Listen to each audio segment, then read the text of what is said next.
আজকে আমাদের সুনামুড়া থানার অন্তর্গত উরমাই করিমুরা এলাকার একটা দুঃখজনক ঘটনা ঘটে। অ্যাকচুয়ালি একজন যিনি আছেন ফাল্গুন মণি দেববর্মা, উনি যা এখন পর্যন্ত বোঝা গেল কোনো তাদের মানে পূর্বের কোনো কলহের জেরে ওনারই প্রতিবেশী একজন আছেন বিপুল দেববর্মা। উনি বয়স আনুমানিক 60 বছর আশেপাশে হবে।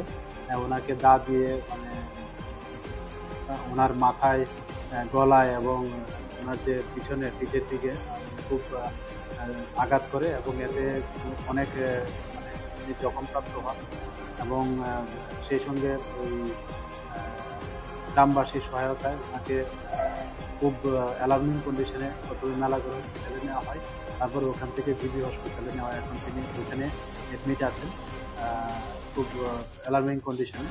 তো আমরা যথারীতি খবর পেয়ে আমরা সঙ্গে সঙ্গে আমরা ওই স্পটে যাই এবং এখানে যে যা যা আমাদের পুলিশের যে করণীয় আছে মানে সমস্ত আইনি পদ্ধতি মেনে, তো আমরা ওইগুলি যে ওয়েপন অফ অফেন্স যে দা দিয়ে ওই মানে বিপুল দেববর্মাকে আঘাত করা হয়েছিল, আমরা ওইটাও উদ্ধার করতে সক্ষম হয়েছি এবং এটা যথারীতি সিজ করা হয়েছে এবং এ নিয়ে আমাদের সোনামুড়া থানাতে একটা মামলা নেওয়া হয়েছে অ্যাটেম্প টু মার্ডারে। সঙ্গে সঙ্গে আরও আনুষঙ্গিক দ্বারা মানে ওই মামলায় মানে গ্রহণ করা হয়েছে। তো আমরা যিনি ফাল্গুন মণি দেববর্মা আছেন, আমরা ওনাকেও গ্রেপ্তার করেছি। কালকে মহামান্য আদালতে ওনাকে প্রেরণ করা হবে।